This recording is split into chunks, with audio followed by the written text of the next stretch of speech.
Subhanaka la ilma lana illa ma 'allamtana innaka antal alimul hakim. Rabbi shrah li sadri wa yassir li amri wahlul 'uqdatam min lisani yafqahu qawli wahdi qalbi wa saddid bihi lisani. Allahumma arinal haqqa haqqan warzuqna ittiba'ah wa arinal batila batilan warzuqna ijtinabah. Waj'alna minal ladzina yastami'una al-qawla fayattabi'una ahsana. Nawaitu ta'allum wa ta'lim wa tadhakkur wa tadhkir wa naf'a wal intifa' wal ifadah wal istifadah wal hatha 'ala tamassuki bi kitabillah wa sunnati rasulih wa du'a ila al-huda wa dalalata 'ala al-khair ibtigha'a wajhillahi wa mardatihi wa qurbihi wa thawabihi subhanahu wa ta'ala wa sallallahu ala sayyidina Muhammad wa ala alihi wa sahbihi wasallam walhamdulillahi rabbil alamin.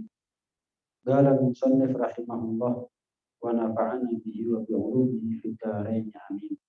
Assalamualaikum warahmatullahi wabarakatuh. Wa qad hathani alam tithali hadha al-amri al-'azim wa akada raghbati fi sa'i ila tahsil hadha al-wa'd al-karim al-waqi'in fil ayati wal akhbar allati dzakartuha wa ma fi ma'naha mimma lam adhkuruhu su'alu akhir minas sajid. Dan telah mendorongku, telah memberikan motivasi kepadaku untuk patuh taat kepada perintah Allah yang agung yang sudah kita bahas di pertemuan yang lalu, bahwa kita ini sebagai manusia diperintah oleh Allah wal takum minkum ummatun yad'una ilal khair wa ya'muruna bil ma'ruf wa yanhauna 'anil munkar. Kita ini diperintah oleh Allah Subhanahu wa taala untuk menjadi sekelompok manusia. Harus ada sebagian di antara kita ini yang menjadi sekelompok manusia yang selalu menyeru kepada kebaikan, mengajak orang untuk kembali kepada Allah Subhanahu wa taala, untuk turut di dalam perkara amar ma'ruf nahi munkar. Nah, atas perintah Allah tersebutlah aku Al-Imam Al-Haddad terdorong, termotivasi. Begitu juga semakin menguatkan keinginanku di dalam berusaha. Keinginanku dalam berusaha, berupaya untuk mendapatkan janji yang mulia dari Allah Subhanahu wa taala bagi mereka yang mau dakwah. Dilipat gandakan pahalanya oleh Allah Subhanahu wa taala, dipanjangkan umurnya oleh Allah Subhanahu wa taala, dikasih manfaat ilmunya oleh Allah Subhanahu wa taala, dunia maupun akhirat. Yang telah aku sebutkan, baik perintahnya Allah tersebut ataupun janji pahala dari Allah Subhanahu wa taala tersebut, baik berupa ayat ataupun sabda-sabda Rasulullah SAW. Dan juga yang telah mendorong, memotivasiku untuk terjun menjadi orang yang berdakwah di jalan Allah, menyeru orang untuk kembali kepada Allah, mengajak kebaikan kepada orang lain, adalah permintaan saudaraku minas sadah, daripada golongan ahlul bait, orang-orang yang mulia. Shadiqun fil iradah, yang mana dia jujur dalam keinginannya. Diceritakan Al-Imam Al-Haddad ini didatangi satu orang, yang mana orang ini minta, wahai Imam, saya minta kepada Anda untuk memberikan wasiat kepada saya, memberikan ujangan, nasihat kepada saya. Yang dipandang oleh Al-Imam Al-Haddad, orang ini jujur, bukan riya. Kadang-kadang orang itu minta nasihat tapi sifatnya formalitas, abang-abang lambe, enggak. Dia itu betul-betul ingin menjadi orang baik. Tolong nasihati saya, tolong kasih wejangan atau wasiat kepada saya. Salikun lisabilis sa'adah, yang mana ini orang meminta nasihat kepada Al-Imam Al-Haddad dalam rangka perjalanan dia menjadi orang yang beruntung dunia maupun akhirat. Iltamasa minni an aktuba lahu wasiyatan yantafi'nya. Dia memohon kepadaku untuk aku tuliskan satu wasiat, satu nasihat, satu wejangan yang mungkin bisa diambil manfaat olehnya. Ini yang pertama. Berarti kita ini perlu sebetulnya untuk senantiasa memohon nasihat kepada orang lain. Kapan kita ini pernah minta nasihat dari orang? Coba ingat-ingat, terakhir kita minta nasihat, minta ujangan, minta wasiat dari orang lain kapan? Satu di antara dua, lama atau nggak pernah sama sekali. Padahal orang seperti kita ini sangat-sangat butuh akan nasihat. Lawang kita ini banyak kelirunya, perlu bimbingan. Orang seperti kita ini darurat yang namanya tuntunan, bimbingan. Itu adalah perkara yang darurat buat kita, mendesak buat kita. Kalau enggak, apa jadinya kita tanpa bimbingan orang-orang yang baik, tanpa tuntunan, wasiat, nasihat, wejangan dari orang-orang soleh? Apa jadinya kita? Apalagi kita hidup di Malang. Di Malang ini ulama banyak, orang baik banyak. Kufur nikmat kalau kita tidak memanfaatkan nikmat wujudnya mereka di tengah-tengah kita. Dengan apa? Hadir di pengajian. Sebagai upaya buat kita cari nasihat. Untuk cari ujangan, nasihat, wasiat dari mereka. Dari kitab yang mereka baca atau dari batin mereka sendiri. Keluar dari lisan mulia mereka, hikmah-hikmah, pelajaran-pelajaran kehidupan. Yang penting buat kita, dunia dan akhirat. Yang penting buat kita, dunianya kita atau akhiratnya kita, pribadinya kita, keluarganya kita. Baik sekarang atau yang akan datang. Penting. Orang dulu itu baik. Udah baik, tetap minta nasihat. Orang. Contoh siapa? Contoh. Sekedar contoh. Sayyidina Umar bin Khattab radhiyallahu ta'ala anhu. Sayyidina Umar itu pernah papasan sama sahabat Salman Al-Farisi. Memang sahabat Salman Al-Farisi ini orang yang dimuliakan oleh Rasulullah SAW. Punya kedudukan tersendiri. Punya kedudukan khusus di mata Rasulullah SAW. Sayyidina Umar meregani. Salman ini bukan sembarang sahabat. Dimuliakan betul sama Rasul. Maka Sayyidina Umar tidak membuang-buang kesempatan ketemu seorang sahabat sekelas Salman Al-Farisi. Padahal Sayyidina Umar ini orang baik. Orang luar biasa. Manusia terbaik setelah Rasulullah, setelah Sayyidina Abu Bakar. Maaf. Kalau mau dibanding-bandingkan, Sayyidina Umar lebih mulia daripada Salman Al-Farisi. Sayyidina Umar ini khalifah. Dinas masuk surga. Menjadi menantu, menjadi mertua Rasulullah SAW. Tapi Salman Al-Farisi tetap meregani. Sayyidina Umar bin Khattab tetap meregani siapa Salman Al-Farisi. Salman Al-Farisi ini. Walaupun bukan menantunya Rasulullah, mertuanya Rasulullah, tapi bagaimanapun juga dia adalah orang yang dimuliakan secara khusus oleh Rasulullah. Salman min ahlil bait. Salman itu termasuk golongan ahlil bait. Walaupun secara nasab tidak, tapi diserupakan oleh Allah Subhanahu wa taala keluarganya Rasulullah yang memiliki nasab yang sama dengan Rasulullah SAW. Walaupun kenyataannya enggak. Lihat bagaimana kemuliaan Salman Al-Farisi. Maka kemuliaan Salman Al-Farisi tidak disia-siakan. Kesempatannya tidak dibuang-buang oleh Umar bin Khattab. Sambil mengatakan, wahai Salman, memandang kedudukan kamu di mata Rasulullah SAW, izinkan aku untuk memohon nasihat dari ya. Orang sekarang udah jahat, dinasihati nggak mau. Orang dulu udah baik, minta nasihat malah. Nggak nunggu dinasihati, langsung minta nasihat terang-terang. Nasihat dia. Baik. Kalau kita, orang jahat nih, termasuk yang ngomong, kapan kita terakhir tolong nasihati saya? Kapan?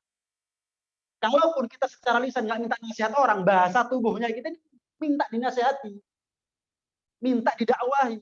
Kapan ada orang yang sukarela nasihat, ngasih nasihat kepada kita, dakwah kepada kita, sukarela, nggak berharap apa-apa, marah, ngamuk, nggak terima, sambil mengatakan urusan. Kamu dengan Tuhan, aku dengan Tuhan. Padahal Tuhannya sama.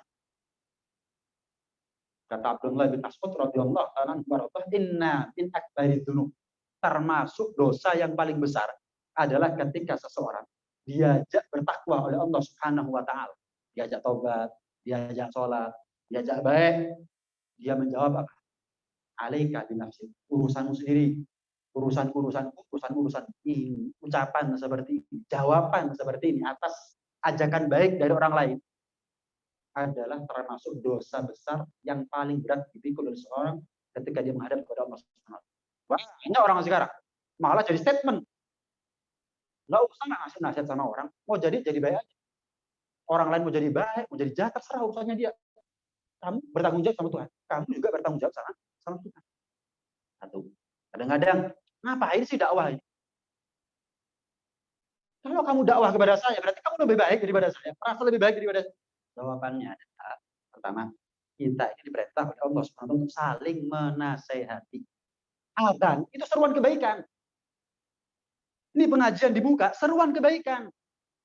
Masjid dibangun untuk diisi. Apa itu bukan seruan kebaikan sebenarnya? Masjid dibangun. Maksudnya apa? Ya diisi dengan kebaikan. Sholat berjamaah, ya, pengajian di situ, dan seterusnya. Apa perlunya kalau ternyata urusan agama ini sendiri-sendiri? Azan. Apa perlunya pengajian dibuka? Apa perlunya ada ulama? Bahkan apa perlunya ada nabi kalau ternyata urusan kita masing-masing? Ada kalanya urusan Anda bukan urusan saya. Tapi ada kalanya urusan Anda urusan saya. Kalau saya nggak ikut ngurusi urusan Anda, saya ditanya sama Allah nanti hari kiamat. Ada kalanya itu. Ada kalanya. Walaupun bukan total urusannya Anda, urusannya saya. Enggak. Pribadi, keluarga. Tapi misal kalau melihat orang nggak sholat, urusan dia, urusan saya. Kenapa? Lah kalau saya ditanya nanti sama Allah, itu orang nggak sholat, teman kamu nggak sholat, kenapa dia? Kenapa kamu nggak dakwah dengan dia? Dakwah bisa dengan lisan atau dengan ajakan, atau yang mungkin kamu kasih duit, dia mau sholat. Gitu. Kamu kasih duit aja. Kan banyak orang zaman sekarang ini, saya nggak punya ilmu, Beb, tapi saya ngajak orang sholat, saya kasih sembako. Kan banyak. Anak jalanan. Walaupun belum istiqomah sehari 5 kali sholat. Karena yang dakwah pun juga nggak punya kemampuan lebih untuk setiap sholat kasih sehari 5 kali. Nggak punya. Didatangi. Kemudian diajak sholat. Pulang sholat, bagi sembako. Dengan harapan, ya namanya juga pemula. Namanya anggaplah seperti anak kecil. Perlu diiming-imingi dulu. Daripada nggak sholat sama sekali. Daripada kita tidak berbuat sama sekali. Ada dengan ajakan lisan. Ayo sholat. Ada dengan hartanya. Sholat, saya kasih. Banyak. Malah pernah ada seorang ulama, orang yang soleh, namanya Al-Habib Hasan bin Muhammad bin Hud As-Segaf, meninggal setahun yang lalu. Pas corona, meninggal. Yang ngubur ribuan. Masjid Jamek Pasuruan full, penuh. Sekarang malam ini bertepatan dengan hallnya. 1 tahun persis. Sekarang ini hallnya, ini malam ini. Kaget. Di luar dugaan itu.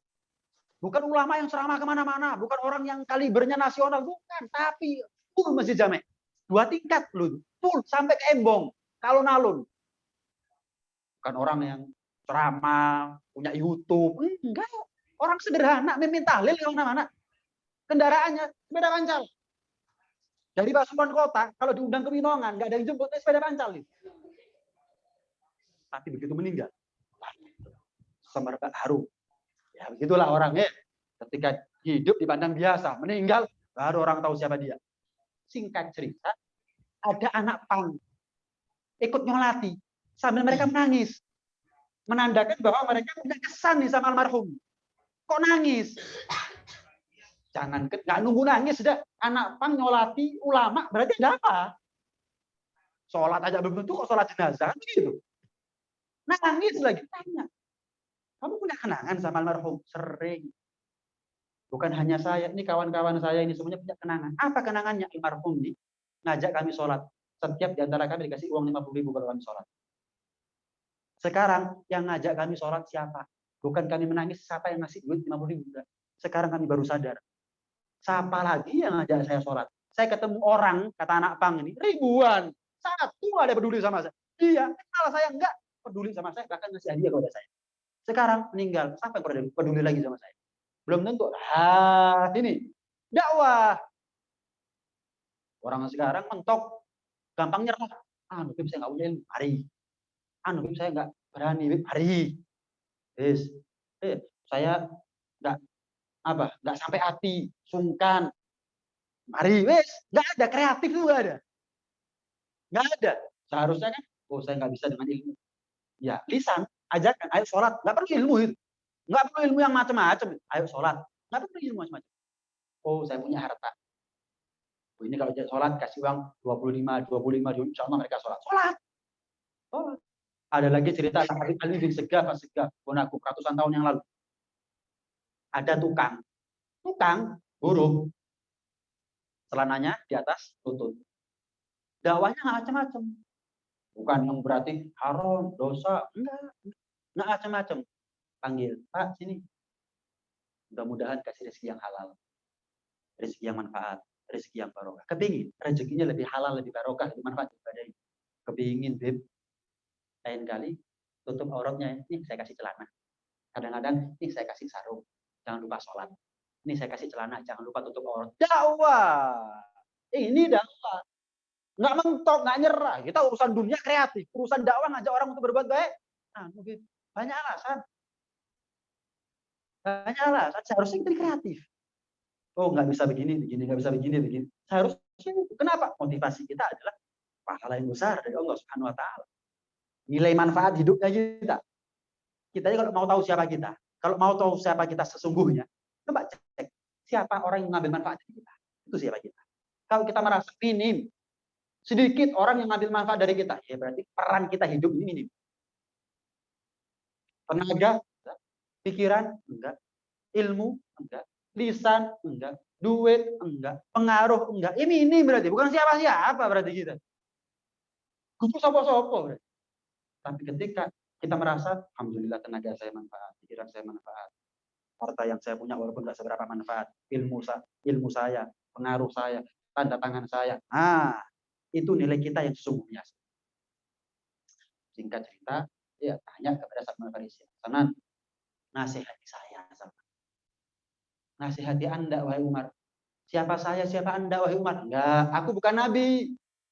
Aku bukan malaikat, Salman. Nasihati saya. Dipaksa sampai akhirnya Salman Farisi terpaksa menasihati Umar bin Khattab. Apa nasihatnya Salman? Wahai Umar, aku pernah melihat kamu baju siang sama baju malam ganti. Baju siang A, baju siang B, baju siang merah, baju malam hijau. Kok yang nggak pantas pemimpin punya baju satu hari 2 kali ganti? Oh, kalau pemimpin sekarang, rapat sekarang warna merah, rapat siang warnanya hijau, rapat macam-macam. Malah kadang-kadang baju menandakan kepentingan dari partai apa? Oh, partainya hijau, pakai baju hijau. Menghormati. Nanti diundang rapat sama partai apa? Macam-macam enggak. Umar, kok ya nggak pantas ya? Pemimpin punya baju satu hari 2 kali ganti. Oh gitu ya. Bagus. Nasihat yang bagus itu. Ada lagi. Lihat Umar. Rakus sama nasihat. Berharap nasihati. Pikir sama Salman. Memang Sayyidina Umar orang mulia. Pikir apa lagi? Oh, aku ingat Umar. Apa itu? Aku pernah makan satu meja sama kamu. Satu atap sama kamu. Terus aku lihat kamu tuh makan 2 lauk. Lauknya 2. Tahu, tempe lagi. Pokoknya 1. Kurang kita 1. Nasi, ya tahu. Nggak usah tempe. Kalau tempe ya tempe dong, nggak usah tahu. Kok yang nggak pantas ya? Pemimpin banyak kenyang itu sampai 1 piring 2 lauk. Kalau kita, wah jangan ditanya. Udah kita nih ya. Banyak lauknya, kalau perlu sedikit nasinya. Kok yang nggak pantas ya? Hebat kamu Salman. Terima kasih ya. Kalau ada perlu apa-apa bilang sama saya ya. Nggak mau. Malah berharap tuh nasihat. Saya kasih tahu. Sebagai gambaran. Kita ini nggak tahu jalan. Masuk satu kampung, satu daerah nggak tahu jalan. Bingung di persimpangan. Kanan apa kiri. Akhirnya tanya. Namanya orang bingung. Tanya. Pak, ini saya mau ke daerah ini. Ini nganan apa ngiri? Sebetulnya dua-duanya bisa, Pak. Cuman yang kalau ngiri itu jalannya gelap. Peteng. Makadam. Agak rawan. Yang kanan relatif aman. Jalannya lebih enak lah. rame, nggak terlalu sepi. Lampu, ya walaupun agak remeng-remeng tapi ada. Nggak gelap, Pak. Jadi enak lewat kanan, Pak. Ya. Kira-kira respon kita gimana? Ngamuk apa terima kasih? Terima kasih, Pak ya. Kalau dia mau jebak kita, ya bisa. Misal, gak kenal kau. Kayak duit ya orang. Kanan apa kiri? Hari wis, bah peteng, bah dibegal, bah nyasar, ngurus. Gak kenal kau. Kayak aku ya orang. Misalnya gitu. Enggak, ikhlas sih. Kanan, Pak. Malah jelaskan, kenapa kok kanan? Kalau kiri soalnya begini. Subhanallah. Coba ya. Terima kasih. Benar. Nyampe di tujuan selamat, nggak ada kurang satu apapun. Alhamdulillah. Ada orang ngomong, Pak, saya ajak ke surga. Urusan. Yo, dijak mlebu surga kok ngapa? Diajak selamat urusan dunia, terima kasih. Diajak selamat urusan akhirat, ngamuk. Orang zaman sekarang diselamatkan dunianya, terima kasih. Diselamatkan nyawanya, terima kasih. Diselamatkan akhiratnya, ngamuk.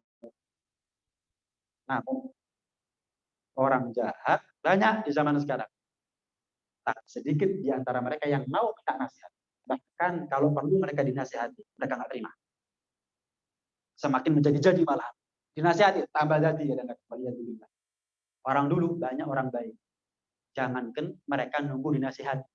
Mereka langsung minta nasihat terang-terangan kepada siapapun. Subhanallah. Di gambaran. Pernah juga Sayyidina Umar bin Khattab. Orang itu ya, harus punya jiwa insaf. Insaf itu sportif. Benar ya benar, salah ya salah. Ini sifat yang langka. Orang sekarang karena punya gengsi, prestis, sombong. Wah, kalau sudah benar merasa paling benar. Kalau sudah salah dibenarkan, nggak terima. Kenapa? Gengsinya, kesombongannya, keangkuhannya, prestisnya, pamornya, popularitasnya. Sayyidina Umar luar biasa. Khutbah. Nyampaikan sabdanya Rasulullah. Keliru Sayyidina Umar. Nggak nunggu bubar. Langsung seorang perempuan paling belakang berdiri ngacung. Umar, sebentar, ralat. Kamu bilang Rasulullah bersabda begini. Keliru. Yang betul begini. Apa nggak? Apa tersinggung? Yang perempuan benar, yang laki salah. Hari. Sportif. Coba saya. Keliru, Beb. Salah sampean. Yang betul begini. Antum tadi bilang begini. Wah, keliru. Kapok saya nggak ngisi lagi di sini. Rewis. Walaupun saya salah nih. Walaupun saya salah, dibenarkan. Kenapa? Topok. Pondok. Dari mana? Topok ya. Oh, padahal salah nih. Saya takut. Topok ya. Ya Allah, subhanallah.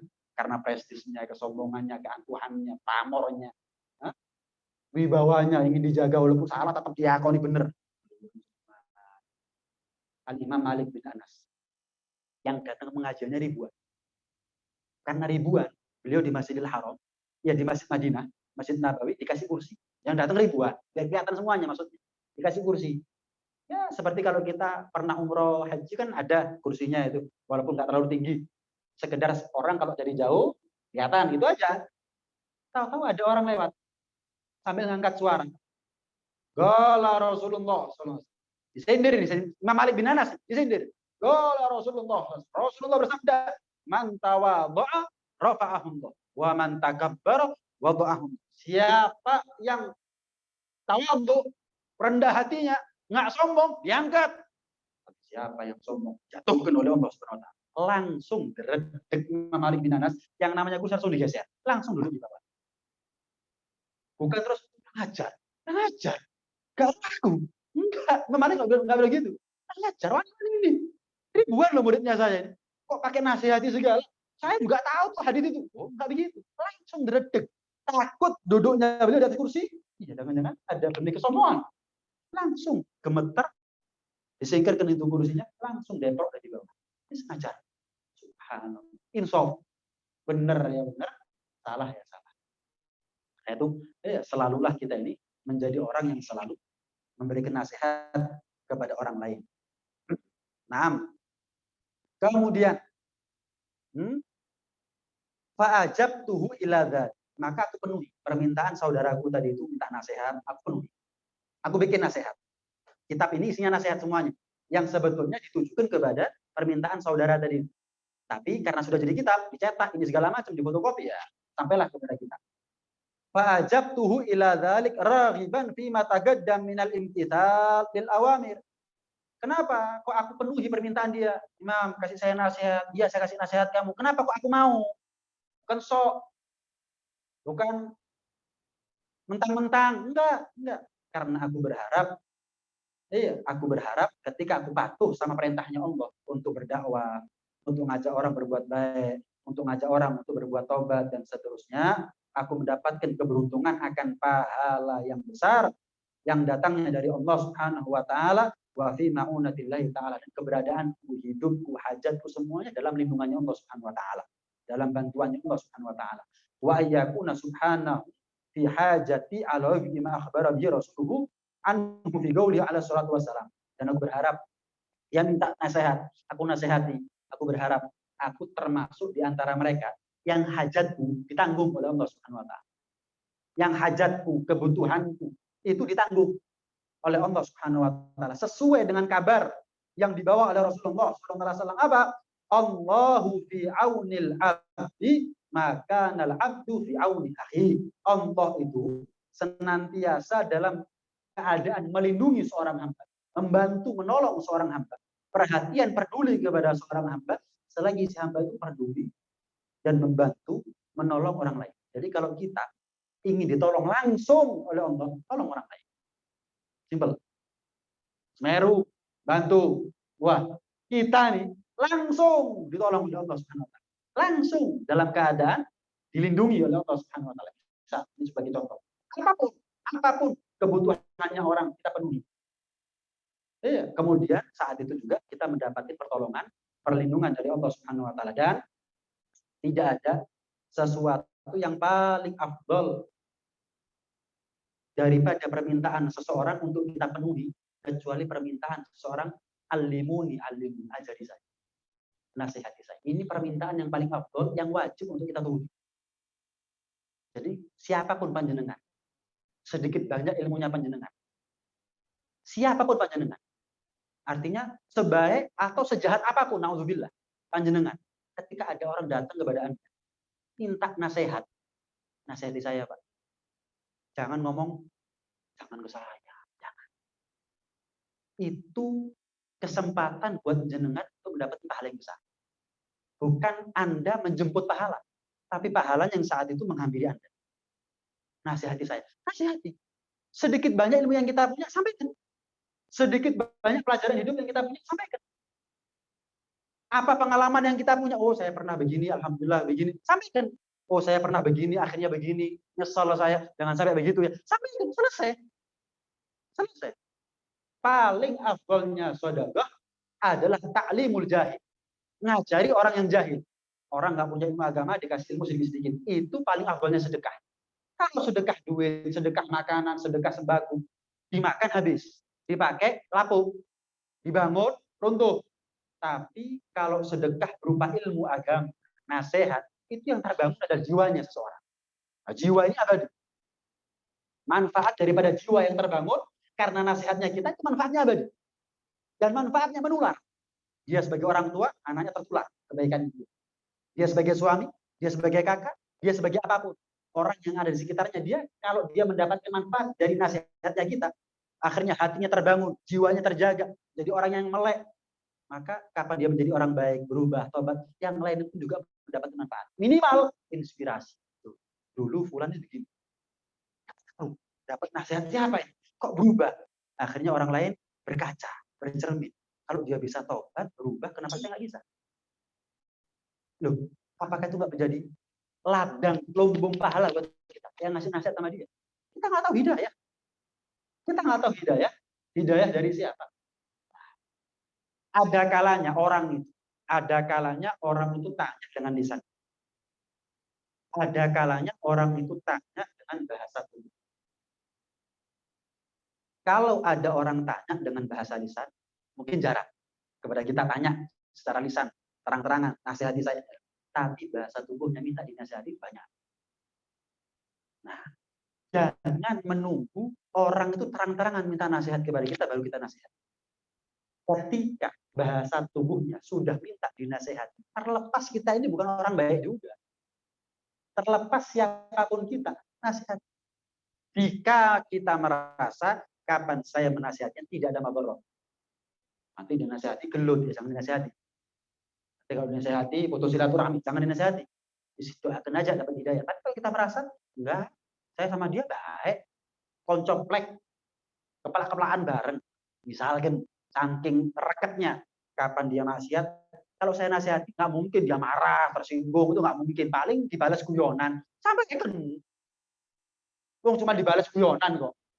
Oh, ini podo ya aku dhisik, bisa jawabnya jauh gitu. Enggak apa-apa. Enggak apa-apa.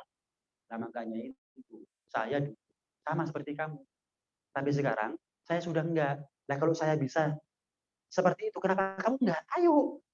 Dulu kita sama-sama terjerembab dalam lubang kemaksiatan. Aku mentas. Ayo mentas bareng. Saya kepingin jadi teman kamu, dulurmu, dunia akhirat. Saya ngomong ini, lek wong liya gak wani aku ngomong kayak gini. Itu kan enak dari hati kan. Kalau orang lain saya nggak berani ngomong seperti ini. Nanti saya tahu siapa kamu. Kita ini kenal mulai TK. Lek perlu mulai rumah sakit sudah kenal kita. Karena saya tahu kamu, makanya saya berani. Bukan sok, enggak. Ngeman, sayang. Kalaupun tersinggung, mohon maaf. Lu kan enggak. Masuk gara-gara gitu terus kita dipukuli. Dijejek kan mungkin. Wong kita ngomongnya sopan, baik. Tujuannya apa kita jelas, bukan untuk sok-sokan.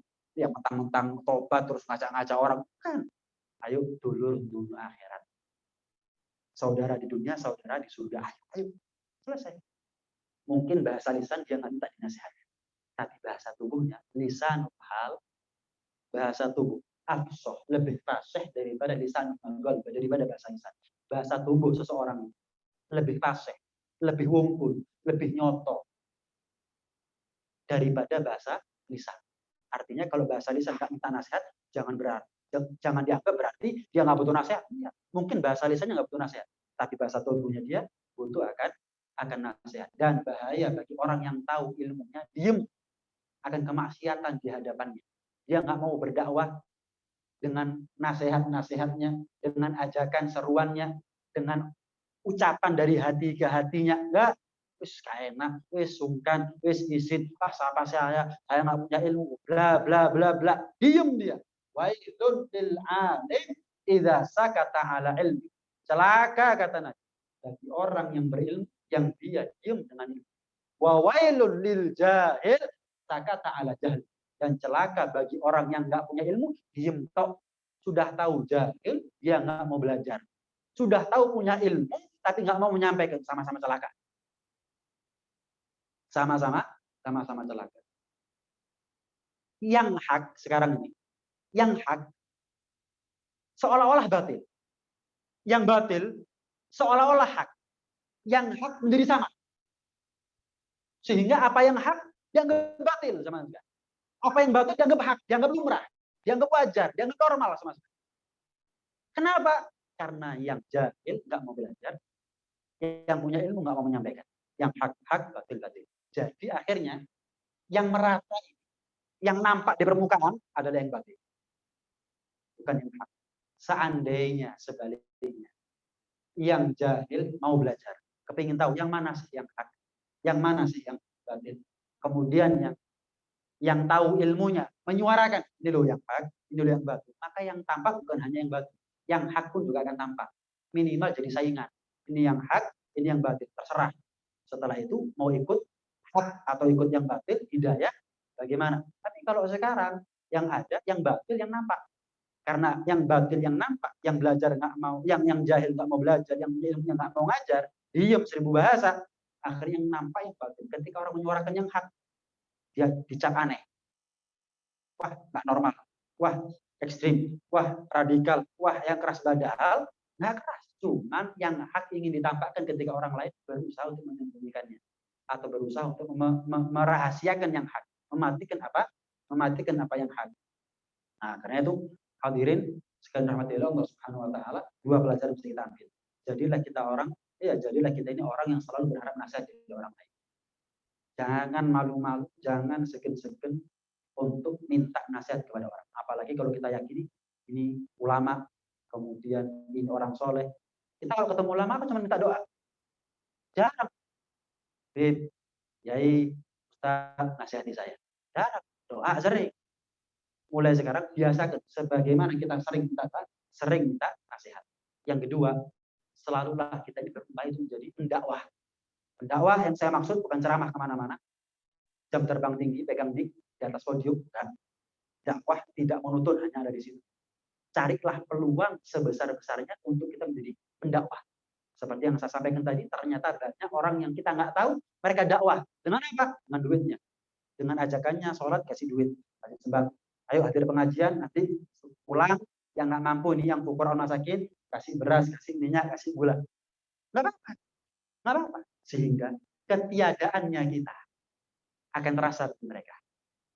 Jangan sampai hidup nggak manfaat, akhirnya kalau kita meninggal, ya orang biasa-biasa saja. Nggak ada kenangan apa-apa sama kita. Kita nggak pernah menjadi pribadi yang spesial di mata mereka. Jadilah mulai sekarang orang yang ketika hidup spesial buat orang lain. Sehingga kapan kita meninggal, kroso. Kalau kita meninggal, terasa kehilangan betul. Siapa lagi yang begini, siapa lagi yang begitu. Sekarang nggak ada. Jadilah seperti itu. Nggak mungkin orang itu meninggal, terasa kehilangan bagi yang hidup, kalau kecuali ketika hidup, yang meninggal ini adalah menjadi orang yang spesial. Menjadi orang yang bermanfaat bagi orang lain. Khairun nas anfa'uhum linnas. Sebaik-baik manusia adalah orang yang paling bermanfaat bagi manusia yang lain. Jadilah kita orang seperti itu. Nah, mudah-mudahan senantiasa Allah bukakan pintu hati kita semuanya. Allah buat melek mata hati kita semuanya untuk senantiasa mendapatkan nasihat dan wejangan wasiat daripada orang lain, dan mudah-mudahan Allah juga berikan kekuatan buat kita untuk bisa terjun dalam bidang dakwah sesuai dengan kadar kemampuan yang kita punya, sesuai dengan kapasitas yang kita mampu, dan mudah-mudahan itu semuanya menjadi amal ibadah yang diterima oleh Allah Subhanahu wa taala, menjadi ilmu, ini semuanya menjadi ilmu yang manfaat, barokah lahir batin, dunia sampai ada di akhirat. Amin. Amin. Amin ya rabbal alamin. Mungkin ada yang mau ditanyakan, monggo.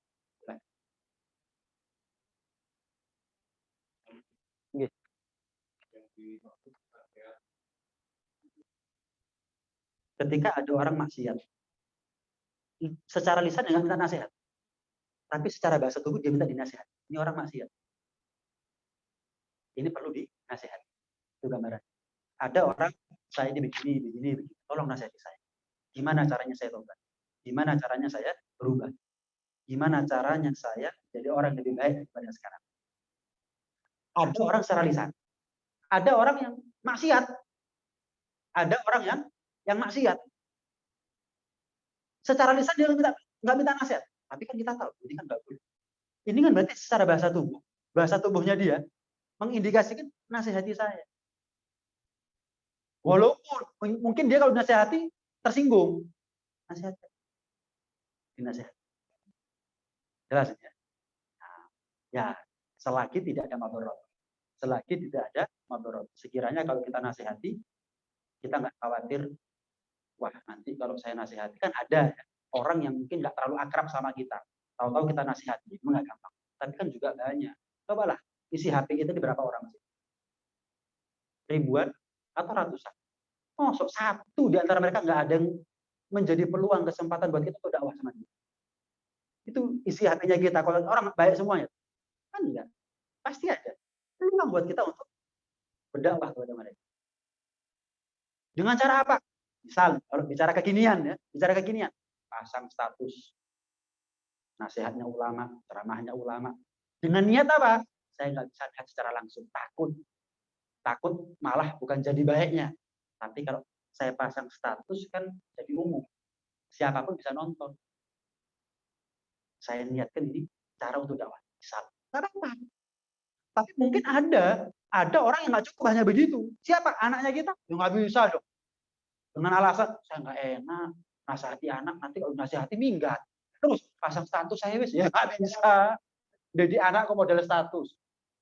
Jadi istri misalnya kok model status ya nggak bisa. Jadi sesuaikan dengan orangnya juga. Ini wah ini preman ini Beb, dinasehati hilang kepalanya saya Beb. Ya jangan. Tapi ada koncoplek. Kalau ngomong dari hati ke hati, nggak mungkin. Dia tersinggung itu nggak mungkin selama saya ngomong berduaan dari depan umum. Kemudian diajak nostalgia. Ini enggak kon. Aku ambek kon tahun ini. Saya alhamdulillah aku sok ini. Kudu sok-sokan. Cuman man, saya lek aku iso apa guys. Ayo bukan yuk. Ini dan itu. Oh, sekolah ini. Tapi kan guyon. Enggak apa-apa sekali. Mungkin enggak lama kasih tahu lagi dan seterusnya. Itu pasti ada efeknya. Mungkin dia gengsi untuk menerima nasihat di depan kita. Tapi ketika dia sendirian di kamar, ya bener bisa. Katanya teman saya pulang, ya bener juga. Dia lebih parah dari saya dulunya. Subhanallah, sok obat. Saya ini, aku gak spiro loh di mana deh. Kok gak sok obat? Mikir-mikir dewe. Hidayah caranya ngomong kok. Hidayah maksud tangannya kita. Ya kan sudah. Skenario Allah yang berbeda. Yang penting kita ada andil. Yang penting kita ada peran di situ. Sehingga ketika dia dapat hidayah, ada catatan buat kita. Sehingga ketika kita meninggal, dia ngerasa enak. Wah, itu sapa man? Sing negur. Sapa man? Sing iso ngomong nang aku hati teko hati, dari hati ke hati untuk ngasih tahu saya jangan begini, jangan begitu. Saya pernah begini, saya pernah begitu. Ayo tobat. Siapa lagi? Terus meninggal orang. Wah, bayangkan kalau kita meninggal, kemudian yang hidup, yang kita tinggal merasa seperti itu. Wah, berarti kita ya siapa-siapa gitu ketika itu. Bukan siapa-siapa, tapi adalah seseorang yang spesial. Carilah kita, jadikanlah kita ini pribadi yang spesial di mata satu orang, dua orang. Kalau bisa dua orang, jangan satu orang. Kalau bisa tiga orang, jangan dua orang. Kalau bisa lima orang, jangan satu orang. Jadikan kita ini pribadi yang spesial. Kapan kita meninggal, ditangisi orang lain. Walaupun tendensi kita untuk menjadi orang baik bukan biar kalau saya mati ditangisi orang banyak, bukan. Tapi otomatis kalau kita menjadi orang yang spesial ketika hidup, maka otomatis ketika kita meninggal banyak orang yang merasa kehilangan dengan meninggalnya kita. Itu pastilah kita pernah ngalamin kan. Waduh, kehilangan aku hampir bulan nih. Nah, kenapa? Kosok gara-gara jahatnya? Enggak, gara-gara baiknya. Mungkin tenaganya, mungkin lomannya, mungkin pikirannya, mungkin idenya, mungkin kebapakannya, mungkin bisa ngerangkulnya. Itu jadilah kita orang seperti itu.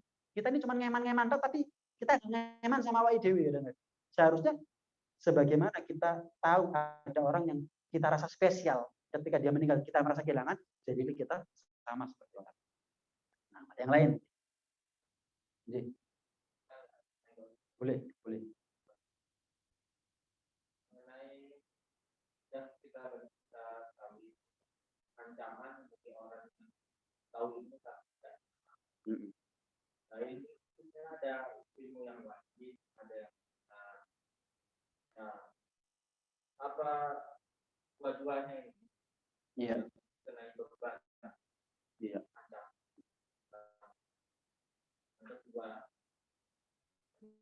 Kedua, kalau dikaitkan dengan apa ya, mengajar. Jadi kalau sudah dapat ilmu, kan kita wajib mengajarkan. Iya. Yang pertama, ada ilmu wajib, ada ilmu sunnah.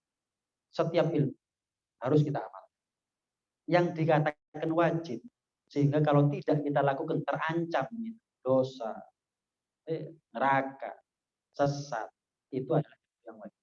Tahu sholat, puasa, zakat, haji, didik anak, istri, nutup aurat, suami juga ada auratnya sebagai laki-laki. Tahu perkara yang wajib, tapi dianggap enteng. Pendidikan anak, istri ditelantarkan. Istri nutup aurat, nggak nutup aurat, biar. Anak perempuan nutup aurat, nggak nutup aurat, biar. Pacaran, biar, dan seterusnya.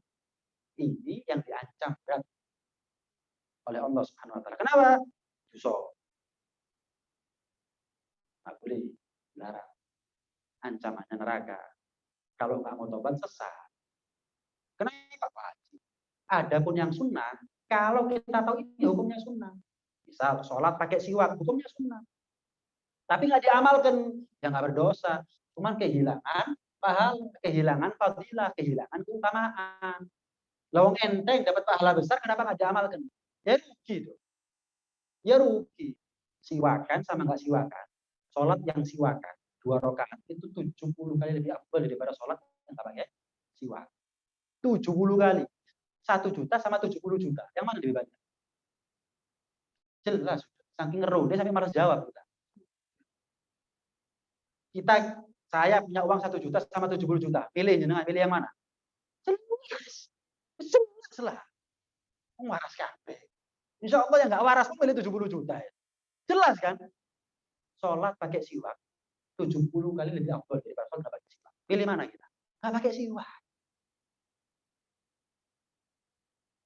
Sunnah. Gak dilakoni gak rokok. Loh iya. Iya. 1 juta kapan kamu pilih? Bukan 70 juta yang kamu pilih. Ya nggak rugi. 1 juta apa 70 juta? 1 juta. Rugi tak? Ya enggak. Cuman nggak beres. Ada 70 milih 1 juta. Ini nggak beres. Orang. Iya, memang gak dosa. Oh sunnah. Gak dilakoni kok gak dosa. Iya. Cuman pahalanya 70 kali lipat. Tahu nggak 70 kali lipat? 70 kali lipat. Kalau angka 1, nolnya 70. Ya, berapa triliun itu? Sekali sholat. Sehari 5 kali. Belum sholat sunnahnya. Ya Allah. Kan eman. Eman. Itu aja sudah. Nah, dipertanyakan. Nah, kita ini punya ilmu, tahu yang wajib gak dilakukan. Yang sunnah gak dilakukan. Terus apa fungsinya kita ini menuntut ilmu? Nah, sudah, berarti gak usah nyari ilmu. Begitu. Ya, sudah pernah kita bahas itu. Ya, apa perlunya kita nyari ilmu? Enggak begitu. Sama seperti dengan kerja. Kerja kan? Yakin gak ya? Enggak. Laku kerja tetap. Iya, kerja aja belum tentu kaya. Apalagi enggak kerja. Yang berilmu belum tentu selamat. Apalagi enggak berilmu. Jadi kalau ada orang ngomong, lah buat apa? Berilmu. Berilmu belum tentu selamat. Yang penting enggak berilmu, podo-podo gak selamat deh. Loh ya, Bos. Awakmu kerja apa ora? Kerja. Yakin Sugi? Enggak lah kerja. Coba kerja wis. Podo-podo guru mesti selamat deh. Sama-sama belum tentu kayaknya, suksesnya. Lalu kerja. Mikir dewe mari. Nah, urusan dunia orang diajak ngomong nyambung. Connect, sinyalnya kuat. Diajak urusan akhirat. Lah apa lek ngurus salat? Kudu mesti mlebu surga. Si salat kudu mlebu surga, gak salat mana ya apa ceritanya? Wis ngojo milih neraka wis. Yang salat belum tentu masuk surga. Terus ada orang wis mending gak salat. Itu namanya sengaja milih neraka. Mari. Ya, apa orang sekarang karena jauhnya daripada ilmu agama, jauhnya dia dari kebenaran. Dia salah, dia nggak tahu kalau dia salah. Orang dikatakan tersesat kalau dia tahu arah jalan. Tuh keliru. Keliru. Kak ini. Ancar-ancarnya kak ini. Keliru. Karena dia tahu. Kalau dia nggak tahu, karo. Terus. Nggak tahu sudah. Orang itu dikatakan tersesat kalau dia tahu arah jalan.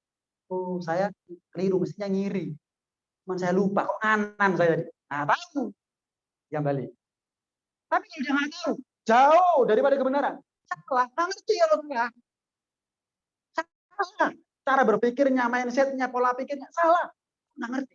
Seperti ucapan tadi itu. Oke, sholat kalau mesti masuk surga. Buat apa berilmu kalau belum tentu selamat? Ini pola pikir yang kalau dibenarkan susah. Kenapa? Karena sudah terlalu jauh dia dari kebenaran. Diajak balik ke Soro. Nyasar. Dikasih tahu, Pak, sampai nyasar. Enggak, aku yakin loh. Dikasih tahu nyasar, tersesat, balik. Enggak, aku yakin nih. Ngotot. Nah, ini gambaran. Nah, untuk mengajarkan, ya sama. Ada ilmu yang wajib kita ajarkan. Apa ya ilmu yang wajib? Adapun ilmu yang sunnah, tidak wajib diajarkan, tapi sunnah untuk diajarkan. Selesai. Nggak usah jauh-jauh. Saya bilang, dakwah ini enggak. Seperti saya bilang, bukan yang gimana. Kayak tadi, saya sedikit melebar ke teman. Nggak usah jauh-jauh ya. Anaknya kita ngapain tiktokan, dakwai nah sekolah pinter-pinter urip joget lah apa bayar pulsa koyo bapak wong sugih urip joget dakwai.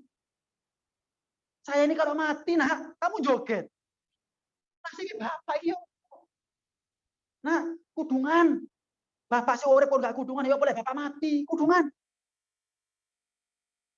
sudah tapi belum berubah. Nasihati terus. Misal anak kita Senin bolos.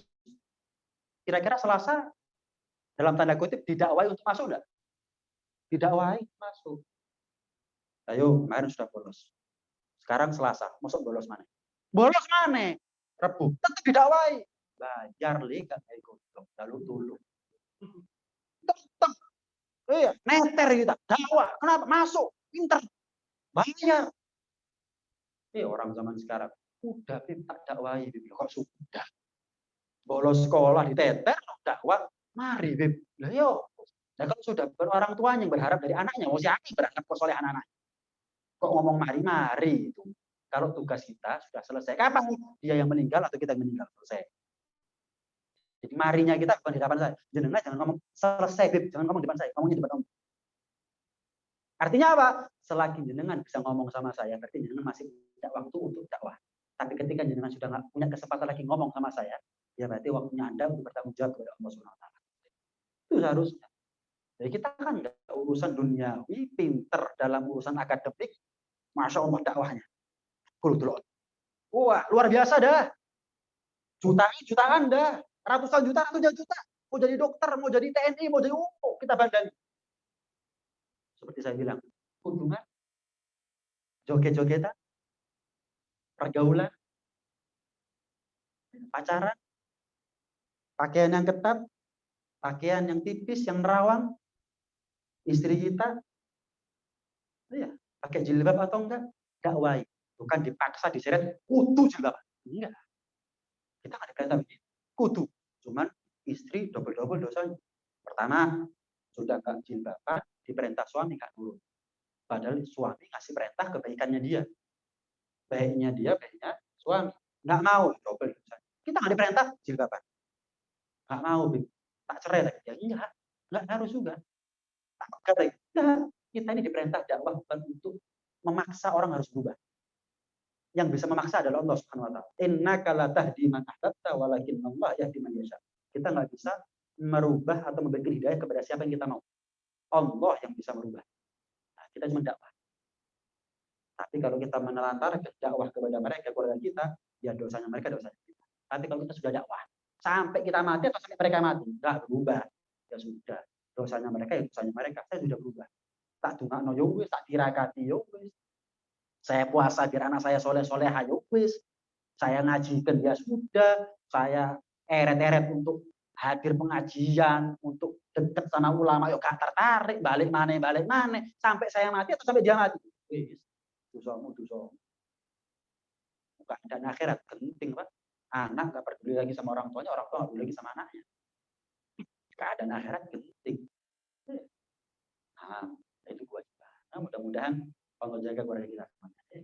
Mudah-mudahan kalau ada di antara keluarga kita yang belum berubah penampilannya, belum syar'i, ya, belum pakai jilbab, mudah-mudahan pakai jilbab, ya, yang mungkin masih ada meninggalkan sholat, mudah-mudahan mereka segera taubat, berubah, kemudian menjadi orang yang sholat lima waktu. Kalau ada di antara kita istri yang belum solehah, mudah-mudahan disolehkan. Kalau kita sendiri belum jadi suami yang soleh, mudah-mudahan mensolehkan kita. Sehingga kalau kita menjadi orang tua yang soleh-soleha, dengan sendirinya kita pantas, layak, patut untuk menjadi orang tua dari anak-anak yang soleh-soleha.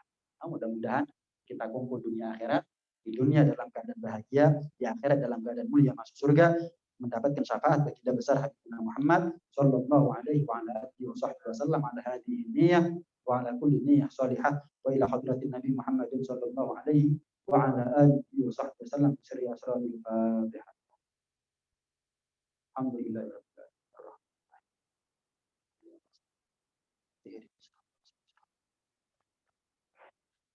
Hadza minni wa hadza ma aqulu lakum wa assalamu alaikum warahmatullahi wabarakatuh.